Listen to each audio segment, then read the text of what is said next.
Well, that's not true. I would love to hang out with him because I could ask. Hello, and welcome to Last Row Tickets, a Gadfly City show focusing on hot takes from pop culture from the weird seats. My name is Billy.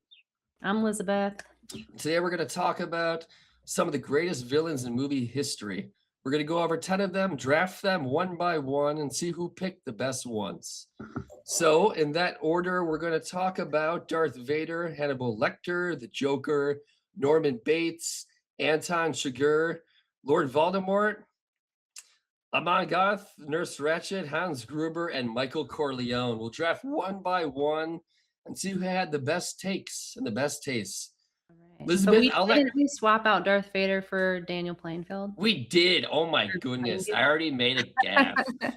Oh my gosh. Just So, because Star Wars is like such a franchise, it's just, yes, it's definitely known. I feel like we have a better selection for a movie that's a little bit offbeat, but definitely has characters that are worth talking about. So yeah. after that faux pas, Elizabeth, you picked the first movie. I'll let you go first and take it Okay. away. I basically picked mine based on who I found the most terrifying personally, or was just like liked the most. So my number one most terrifying villain is Hannibal Lecter. And that might be partially because I was just a kid when I first saw it, and it just has basically haunted my dreams ever since. Yeah. But just Anthony Hopkins' performance is just like, I mean, just that he's always smiling and he's like this insanely evil person is just, I don't know. Yeah. It really does haunt me. I remember you said it haunted your dreams. And I remember Yes. watching an interview with Barbara Walters, rest in peace, right? I believe. This is like 20 some years ago. She was talking about how she watched the movie, and when she was interviewing Anthony Hopkins, she said she was drawn to that character, almost attracted to that character. And I was like, how could this be? But Mhm. you got to He does figure have out kind of a weird sex appeal, which is part of why he's so terrifying. quiet, calm, collected, Mhm. psychopath, right? Clearly intelligent, like very intelligent. Yeah, I read that he's his inspiration for this character was a spider or a crocodile. Huh. Can't you Wow. imagine like the way those creepers go around? I It's would kind of say like him. spider more than a crocodile, but, obviously whatever worked for him, but What's very your favorite spider-like. scene in this? What's your favorite like Anthony Hopkins or Hannibal Lecter scene in this movie? I mean, I don't it's, like, hard to say a favorite because I actually hate watching all of it because it scares the shit out of Yeah. me. It's gross too. I mean, there's like It's a lot of disgusting. scenes in the prison or institution are disgusting. Yeah, But and then, like, the scene where he's making her dinner, that's in the first one, right? I have a hard time remembering, like, what was in the Jimin, first film. when he's cooking that guy's brains right in front of Yeah. him. I think that's the second one. That's because Okay. I think that's Ray Liotta. But Right. if you think about like whoever wrote this story, how could they imagine uh, a prison escape involving a face swap that's literal, not like the movie Face Off with Nicolas Cage and John Travolta, but an actual face off? Yeah. Yeah, yeah. The character that does that Yeah, is that sort of shit's pretty he terrifying. should be locked up. I think he won an Academy Award for that, which is kind of a and like Jack Nicholson, he's in the movie like 10 minutes, right? Yeah, well, Anthony Hopkins isn't on screen all that long either for Yeah, being, like, the ultimate villain. Yeah, being, like, the main. absolutely. All right, my turn. So this character my first pick, he's probably one of my top 5 characters of all time in any film or TV show is the Joker, Heath Oh, yeah. Ledger, Heath right? Ledger, yeah. I mean, like, so I remember I was raised on the old Batmans. Yeah, so the opposite of Christopher Nolan, the cartoonish pow, boom, bang comedy, more of on the lighthearted comic than the dark version, which came out in the 90s of like the cartoon and then the Christopher Nolan, even like the Michael Keaton ones. There is much comedy, Yeah. or they're more More comedy-ish. entertainment, yeah.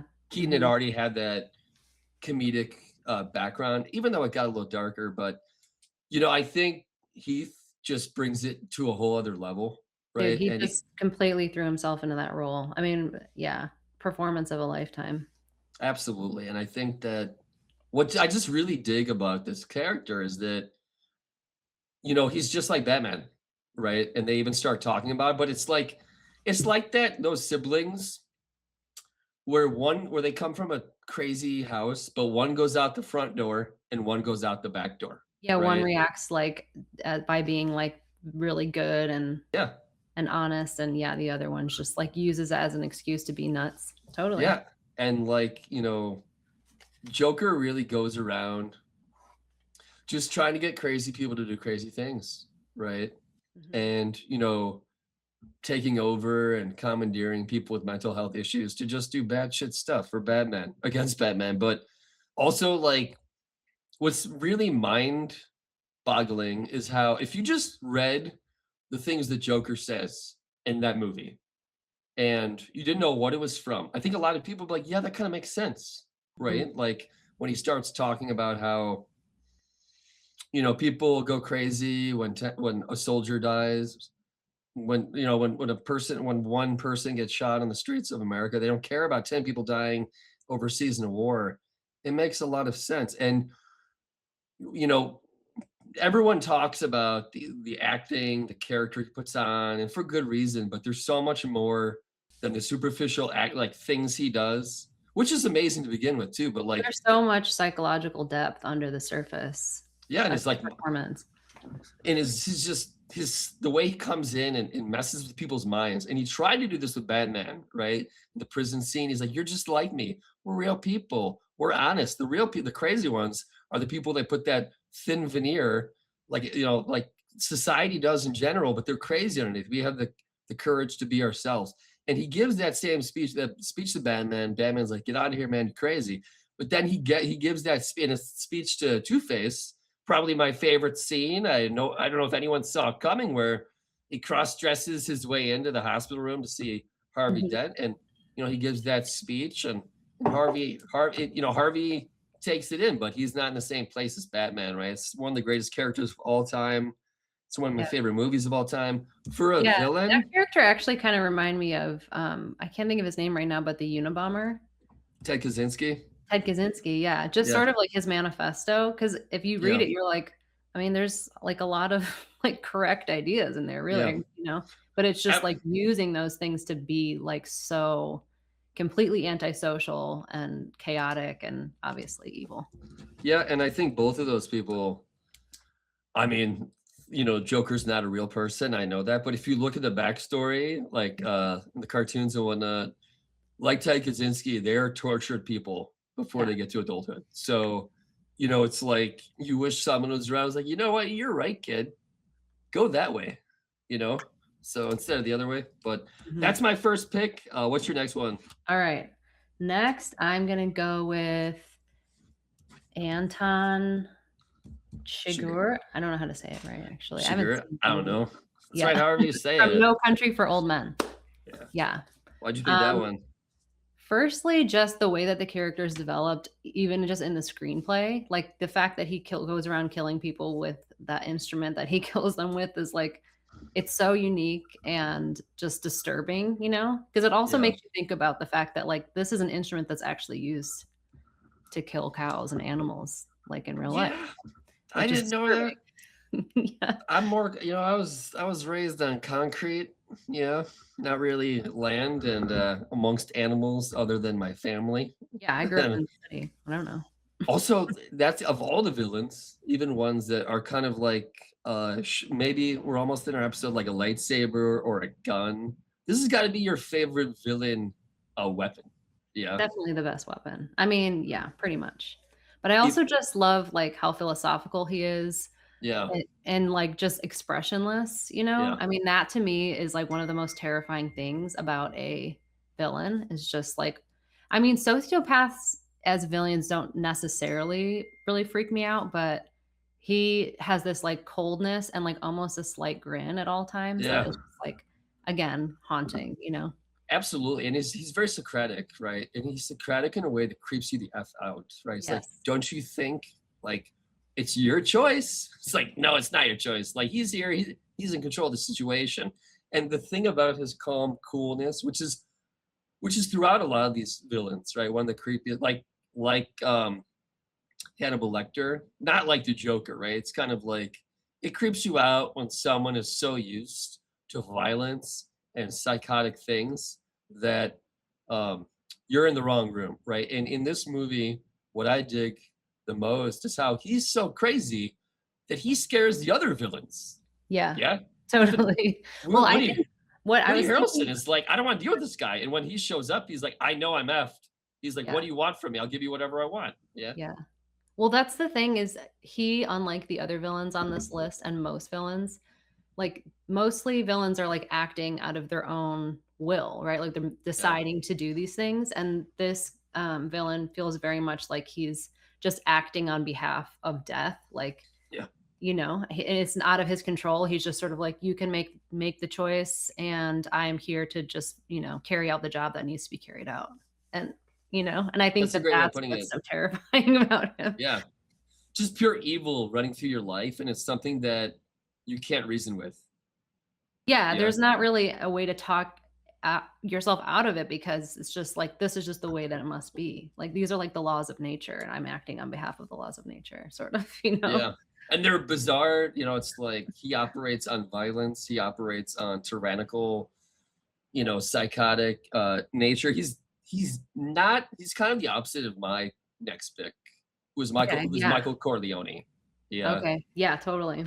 Michael, at least, and this is what's great about his character, is that his whole character changes. Yeah, it's like um probably from one of the greatest movies of all time. And you have the iconic, 30-40 minute introductory scene at the wedding where you We see, should say it's The Godfather for anybody who's not yeah, familiar with the name. the Yeah. Godfather, yeah.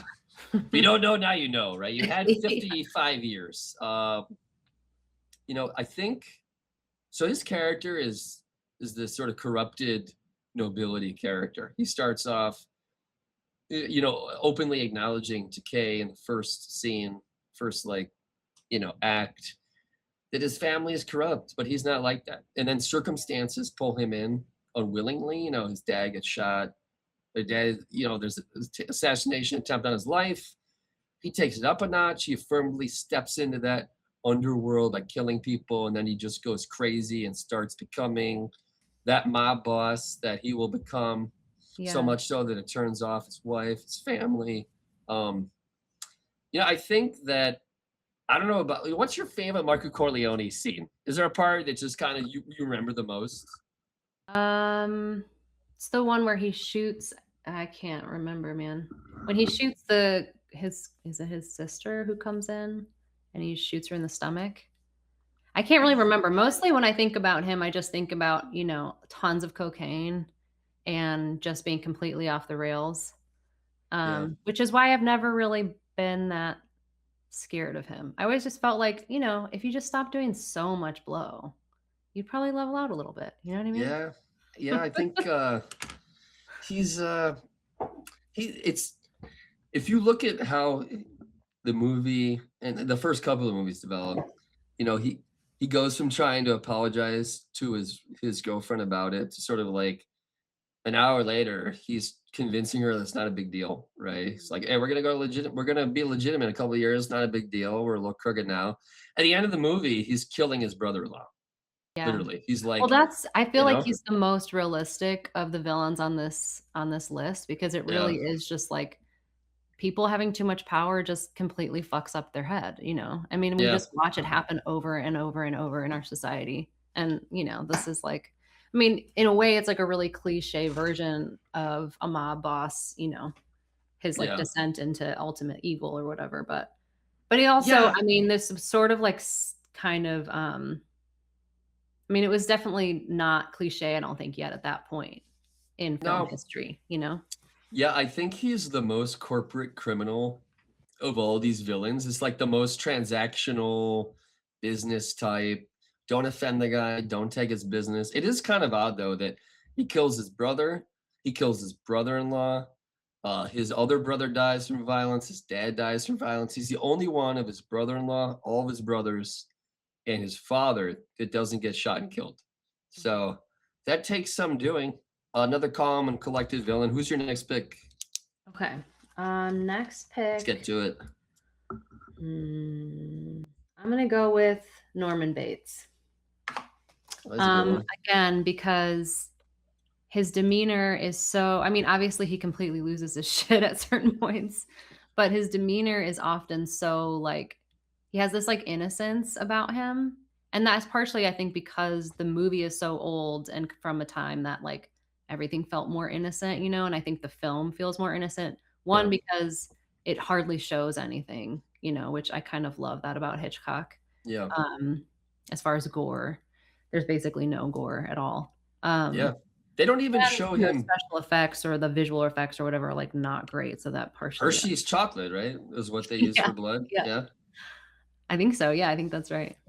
I don't even But think yeah, they I think, like, the whole dressing up as your mother to kill people and, like, keeping your skeleton in the basement, I mean, it's just, again, feels very much like a nightmare, you know? yeah. It's I don't even think they show him stabbing Vivian Leigh. I forget her name in the movie. In the But it's beginning? yeah, they don't show her they don't show him stabbing her.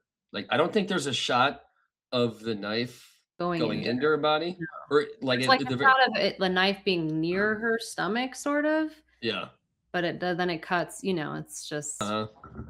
you never even see any blood on her or blood No. splattering or anything. There's just, like, blood in the water later when Yeah. she hits her head. Yeah. Smoke too. I think that you mentioned that it's sort of movies from a different era kind of played on a sentimentality that we don't have now. It's more shocking, and I think that this movie is sort of one of those early psychological horror movies. Yeah. It's not slasher, it's not just shock stuff, it's mental, and I Mhm. think that cross-dressing itself was extraordinarily taboo back Mm. that is like late 50s, early 60s. Mhm. Um, someone that's split personality, Yeah. you Totally. know, and it's like that's kind of I don't know about your favorite scene. My favorite scene in the whole movie with Norman is the first scene with him and Vivian with the Vivian Leigh when they're just meeting and he's bringing her getting her checked into the hotel and then he brings her into the sort of crazy stuffed animal room and gives her food. Mhm. Shows you then like the real the truly different people that are in his mind. Yeah, Yeah. he's really calm and collected. Is like, which one? You know? And did you ever see the remake with Vince Vaughn? No, I didn't. Did you? Late 90s. I watched part of it before I turned it off because Was it it's like I don't really, it's like I watched this after Wedding Crashers, then it's like, I don't really right. believe Yeah, you. Vince Vaughn is like I can't really imagine him in a serious role. Yeah, I can't really imagine him in any other role lately. Um, for my next pick, Yeah, who you got? I think I'm gonna pick Nurse Ratched. Okay. Okay, so this is from one of my favorite books, One Flew Over the Cuckoo's Nest, and obviously the movie that they turned it into. Have you read this book I at read all? it, when I first moved to Oregon, actually, because Ken Kesey went to University of Oregon where I went to. He went through that writing program and lived here. His family had like, owns businesses here and stuff, so That's I so I read cool. it, but it's been a long time. Kesey's one of my favorite writers, and there's a Yeah. couple bars in San Francisco I pillaged to solely because of him and Neil Cassidy and Jack Kerouac and William S. Burroughs and Allen Ginsberg. And was that in Bend, Oregon, where you were? Is that like he's over in Bend, right? Or was he on the west side over by Well, Portland? University of Oregon is here in Eugene. Okay, Yeah, and his family are in this area. They actually have a creamery. really? I'll have They to make check that yogurt. out. Yeah, it's like That's really good cool. yogurt, yeah. I They're wonder if cool. they have. They're very like, the Kesey family has always had a real presence in this town. Are they all like him? Were they all like him? It seemed like he was a little. Were they all on the crazy bus? Traveling around taking that electric Kool Aid. I mean, yeah, so Ken Babs is also around here, or his family was around here. Oh, am I mixing that up? Maybe it's his family that has the creamery. Yeah. I might be mixing Well, that up. Yeah, sorry. I think Um, shoot. so he was around that scene, but they're also I don't know. I don't know anything about his family really. I know that he was not well liked, I don't think, at the University of Oregon in the writing Yeah. program. Mostly, I think because he was so much better than everybody else, and they were like, "You're not supposed to write like this. You're supposed to write like we do," you know? Yeah, But definitely a rebel, you yeah. know? And the people he hung out with were absolutely rebels. It's like why his friend Jack wrote, "The only ones for me are the mad ones," and Alan was like, "Howl," howling at everything. I think that, this book kinda like On the Road, even though it came out like 5, 10 years apart in the movies, they all seem to be rebelling against that sort of Leave It to Beaver 1950s cookie cutter conservative culture. Yeah, well, that's And what the '60s were all about, really. yeah. Mhm. And kicked off with the Beats, right, before the hippies came around. I think, I can't imagine someone more opposite Jack Nicholson than Nurse Ratched, right? Um, she does that part so well. She's like Kathy Bates, or Yeah, have who's you the seen the woman that played remake? her? What's her name again? Who's Uh, that? who played Nurse Ratched? Her I name, have it here somewhere. Damn it. Fletcher, right? Yeah, Fletcher. Fletcher. Okay, yeah. She Yeah, got an no, Academy Award for it. she's great. You're right. She is such a great foil to Jack Nicholson, who's just so animated and like intense. Even when he's not doing anything, he just has such an intense look in his eye.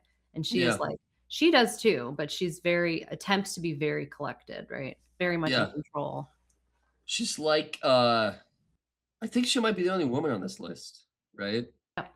And she kind of reminds me of Hannibal Lecter. Yeah. Okay. Those Very or like psychological, manipulative. yeah, Yeah. or Javier Bardem is like that psycho who has the very superficial placid exterior, but and you could see right beneath that is insanity, is violence. And with her, she doesn't control people with uh violence, but she controls Yeah. people with, psychological stuff, with medication, things like that. But she's trapping you nonetheless, right? And that's kind of why they're all trying to escape and taking more of that fog. Yeah. Mhm. So Yeah, she really kind of encompassed the spirit of that, um, building, like, of that institution, I yeah. think, It's and yeah. was very because she's very, like, it's locked down, obviously, they're all locked down, they can't leave, Hmm. um, except that Jack Nicholson, is a badass and hopped the fence and got out, Yeah. but, um but she's, is that way, I think. She's very much she feels almost like a ghost of the building, like, of the institution. Yeah. Mhm, That's a very great way of putting it. How would you put your next what's your next pick? okay, yeah, We only got a mine? couple left. Okay, so, hmm, I'm gonna go with Daniel Plainview. Okay. Um, Mostly because, just the performance is exceptional, which is not surprising because he's just incredible. I also loved him in The Gangs of New York. Oh. Um, Have you seen Phantom Thread? no. It's a good one too. He plays this a dressmaker. So it's very Oh, odd. what's that movie? Anyways, all it's about so he's a crazy guy. He's like OCD. He's like Oh, I know this movie. I haven't seen it, but I know what you're talking about. only Yeah, child that just has a doting mother and he's not used to not having his way. yeah. And his sister sort of plays the mom. He just kind of runs through women, uses them, kicks them out when they break his rules, which is like little kid grown up. And then he finds a woman who sees that and just starts playing with him and messing him up. And it's quite cool to see this little brat unravel. Yeah. So Huh, it's cool, I'll check it out. I'll add it to the list. what else you like Yeah, about so this character? Daniel Plainview, I guess I like that, he's very much like the American underdog story, which we all on some level love, he came from Yeah. nothing, he worked his way up, but he had this just insane work ethic that is what basically developed into this like evil, this like really deep-seated evil, which was that, he has that line that's like, I have this insane desire that or whatever, this need that nobody else succeeds, right? That I'm the only one that succeeds. That's not the quote, but basically, Yeah. oh, I have a competition in me, he says, right? Yeah. And I just, it's such a great allegory for the American dream story and like that insane drive that we're sort of taught to have, or Yeah. encouraged to have, or that we look up to. And so the dark side of that, and I don't think that that drive actually is evil, but it can be, you know. Yeah. It's also like from the turn of the century where we have so many famous American entrepreneurial bootstrap stories, right? Rockefeller, Mhm. um, Carnegie. Mhm. Yeah. And so when the movie starts, you kind of see that in this character in the story. Mhm. And and then it's like it kind of keeps going and you realize it's a little bit different. Yeah. And he brings his family along. It's like, okay, cool. He's like, this is like a father and son story. Over time, you see he's a psycho. He's Mhm. using his children. Mhm. You know, the things he's lying, he's going after everyone. The thing you said about him competing against everyone, you see that even against his own immediate family. Yeah, or Mhm. even people that we thought were his immediate family that he just uses and throws aside. I think that, kind of there's that coldness, there's that detachment. Yeah, he's definitely a sociopath. Yeah. What's your favorite scene from that movie? I mean, the bowling alley scene is so iconic. I don't know how you pick another scene. You know? Yeah, Yeah. yeah. What about you? That's up there. I think that um best scene. When he kills his brother, or like how how he gets caught, the scene, the most poignant scene of one of this movie is it really shows his character, his lack of soul. There's just pure uh I don't just pure admiration for wealth and winning in competition is when he just kicks his son out of his life. He's like, I used you. I don't need you anymore. I compete against everyone. Now you're my competitor. Get out of my face, competitor, right? Yeah, I just feel like that story is probably not that uncommon Yeah. in these circles too. I mean, not that, Yeah. people actually killing each other, but turning on people in their family, you know? Yeah. Yeah, it gets kind of crazy, and that's kind Who's of your the nature of it. I think Yeah, who's your next I person? don't I don't know if you're a huge Harry Potter fan. I have only seen the first movie and I didn't read the book, so I guess you could say I'm not a huge fan, but I'm not Yeah. against it. I'll take this one. I think I'm very similar in the vein where, and maybe this is good too. Like I was never really a fantasy reader. Mhm. I was Yeah. never really a Star Trek, Star Wars. It's kind of like you figure that these are in the same bucket, uh, of people that would go for this. I think though that this character, first of all, they don't. What other character could you not use their name? Yeah, Yeah, I'm sure there's one, but I can't think of him. I think this character has the worst nose and the Oh longest my god, he fingers. doesn't have a nose. That's what's most terrifying about him. Yeah, yeah. Yeah. They took his nose, they put it on his hand. Yeah, it's like weirdly following people. I think I didn't even know this too. Like his name spelled out is Tom Marvolo Riddle. Did you know that? What? So What do you many mean? weird things. So it's like an anagram or Oh, enneagram, right? So a lot of things about this. I think in the second movie when he goes and hugs Draco, that was totally impromptu. And Draco didn't even know he was doing it. He looks very thrown off. It's when he mm. goes like, "Good job." He's Like the almost actor saying, just improvised it, you're saying? "Yeah." Cool. The actor improvised that Draco's not ready for it, and to me, it reminded me of when Hook had converted Jack, Robin, Peter Pan's son, and he's like saying like, "Good boy, Jack," and just converting. It's like if Darth Vader converted Luke Skywalker's son to the dark side, and that's kind of where you see real evil. Yeah, but what's your next pick? We only Okay, got yeah, two I guess we're more. running out of time. Um, okay, so Voldemort's gone. I'm gonna say Amon Goeth? Goeth? How do you say it? I don't know. That sounds From better than what I Schindler's thought. List. Yeah, Huh? that sounds better than what I thought it was. Who wants to say his name too? What a jerk. Amon? Maybe it's Amon? Yeah. Amon Goeth. Um, but yeah, I mean, he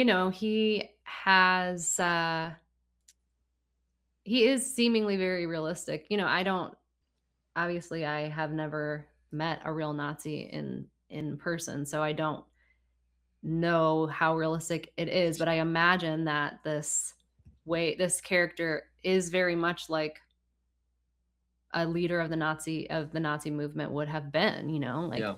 a level of evil and power hunger, like the hunger for power. And that scene where he's with that woman and where he finds her hiding place and he's just like circling her, and just getting creepier and creepier. Psycho. Yeah, I He's the mean, only out of his he's the fucking only mind. I think he's Obviously. the only one on this list who's based off a real character, a real person. Yes, right. And they Yeah. said that a lot of the people that were there at the concentration camp said that he was a lot worse than the movie. He was much more into random psychopathic violence, using concentration camp victims as target practice, training dogs to attack them. He even got in trouble with the Nazis before the war ended because he was stealing and embezzling things that were meant to go to that party. So he even was too much for the Nazis, which tells you something. Yeah, Um, that's pretty messed. Probably the most wicked person on this list because he was a real human He's being, a real killing other person. real human beings Yeah. and perpetrating a genocide. So on that note, we will move to a Christmas movie. And my pick is the only one left, Hans Gruber, played by Alan Rickman. We have another Harry Potter connection. He played Snape, right? Right. Who Yes. doesn't love Die Hard, right? Have you seen all of them? I don't think so. Do Maybe. So, do you see the follow-up, Die Hard with Vengeance? Because his brother, his character brother, Hans Gruber's brother, is played by Jeremy Irons as the villain in the follow-up. Okay. No, So I don't think I saw it. I think what's your favorite part of Die Hard? Oh my Everyone God, has it's been one, so right? long since I know I watched it like on TV when I was a kid, but Yippee-ki-yay, right? Were you saying yeah, that when you were a kid? yippee-ki-yay. That's not how you say. That's not the whole phrase. I remember getting in trouble when I was a kid because I was repeating lines of movies Oh. that my father put on when my mother was at school. So Mhm. it's yippee-ki-yay mf'er, yeah. Oh, MFer. So right. You of course didn't say MFer. No, I said the real thing. What was a punk Okay. supposed to do? So So we let's probably get should get to the scoring because let's we're get to the like scoring. going Yeah, over here. read them off. Okay, so we're gonna start at 10. So 1 is that best, 10 is the worst, right? Sure. So at number 10 is Nurse Ratched, One Flew Over the Cuckoo's Nest. So the way that we scored it was Letterboxd ratings times the number of views on Letterboxd. So there's lots of ways we could have scored this, but this is what we Sure. decided to do. So her weighted score was 6.6 million. So that's her rating times the watches. The box office for this movie was 106 million. Wow. So didn't do so bad. So that's 10 points for Yeah. me, right? No, What's that the- 1 point, Oh, 1 point. Damn, darn it. right? Because you get the most points for number 1. Okay. I think that's how we did it last time. Okay. What's the actually, can we do it the other way? Just because if we're doing it that way, the lowest score would win, right? Am No, I because wrong? if you get Am no, I so totally off base? the lowest ranking one would get the least amount of points. The Gotcha. highest ranking one would get the most amount of points. So then What's the person who has the most points wins. So this one was 10 points or 1 point? 1 point. 1 point. Number What's the 10 next one? Number 9 is The Joker, The Dark Knight. Okay, so that's 2 which points. I actually was very surprised. So that's 2 points. So that the weighted score for that was 12 million. And box office was 1.08 billion. Yeah, that makes sense. Yeah. Number 8 is Norman Bates in Psycho. The weighted score is 8.2 million. Box office was only 31 million. I say only 31 million. Pretty damn good. Well, that was what, almost 70 years ago, right? Adjusted for inflation, that's got to be a pretty penny. Yeah, that's true. So okay, so that's 3 points to me. Yeah. Number 7 is Hans Gruber, Die Hard. Okay. Weighted score is 8.8. Box office was 113 million. Gotcha. So that's 4 points to you. Number 6 is Amon Goeth from Schindler's List. I don't know if I'm saying that correctly, but you know who I'm talking about. We don't want to say his name anyways. I don't want to say his name right to begin with, right? Yeah. You should butcher it on purpose because he's a butcher. Butcher. Okay, weighted score 9.2 million. Box office was 300 million. So that would be 6 would be 5 points, right? They got more Academy Awards and they got points. They had 7 Academy Awards in that movie. Yeah, that should be a bonus, but I did not calculate that in. It's So, all right. What's the next one? number 5 is Daniel Plainview, There Will Be Blood. Weighted Nice. score 9.7 million. Box office was 51 million, which is actually surprising. I guess people had kind of stopped going to the theater as much. Yeah, it's kind of like I feel like that movie was sort of if you didn't like the characters, it's kind of like not box office Yeah, blockbuster, yeah, I guess right? that's not a blockbuster, yeah. You know? What about Okay. the next one? Number 4, Hannibal Lecter, Silence of the Lambs. The Nice. scores 10.8 million. Box office was 254 million. Jeez Louise. Yeah. You were running away with this. What's the next one? I didn't look We at got the things before I picked my people. Good you didn't cheat, you know? That makes one of us. Terrible Okay, cheater, number though. 3, Anton Chigurh, No Country for Old Men. Weighted score 12 million. Box office 147 million. Jeez Louise. Okay, so We should go buy stock in these movies. yeah, for So real. that leaves 2 left. Yeah, Voldemort and so Corleone. number 2, Lord Voldemort, Harry Potter and the Okay. Sorcerer's Stone. Yeah. The score is 17.6 million. Box office 895 million. So definitely the highest grossing. Is that right? Yes, by far. Oh no, the Joker. The Dark Knight was the highest grossing. Pretty close. Dark though. Knight got more box office. Made more receipts money than than Harry Potter. Wow, that's That's what the internet interesting. says. That's Yeah. good for them. Good for the mob. That's what the Yeah, mob well, needs, people, more I money, mean, right? Batman has like such a huge following across generations. Like Harry Potter was kind of more for the kids. Obviously, adults like it too, but it wasn't as well known. Mhm. The first movie, you know. Hey, This at is least just they got based on their the own theme first- park in Disney World, right? Yeah. Well, yeah, but this is just based on the first movie of all these series, Gotcha. not on the whole franchise. Who's the winner? It looks like you probably winner won is there. Michael Corleone, Okay. The Godfather. Okay. The score is 18.4 million. Box office was 239 million, which was a while ago. So that's a lot of money. Yeah. For maybe the best movie of all time, right? So the total winner would probably be looks like you, right? You won this thing. Am I right? Am I right? 22. I'm Yeah, not good at math. I I'm got not good at 29. math. What'd you get? You got 29. I believe I got 30. Oh, later, but I got 26. So you Yeah. definitely won. all right. It was closer than the last one. I got killed in the last Well, one. now you won when I got one. So the next Yeah. game will be a tiebreaker. Okay. Yeah. All right. So I hope you did well too. This has been about the 10 greatest villains of all time. Hope you have your own favorites. Hope you like this show. Last Row Tickets has been a show about Gadfly City. If you haven't already, please subscribe to Gadfly City on YouTube, Substack, Apple Podcasts, Spotify, and everywhere else that we're flying around. Till then, have a good one. Bye, everybody.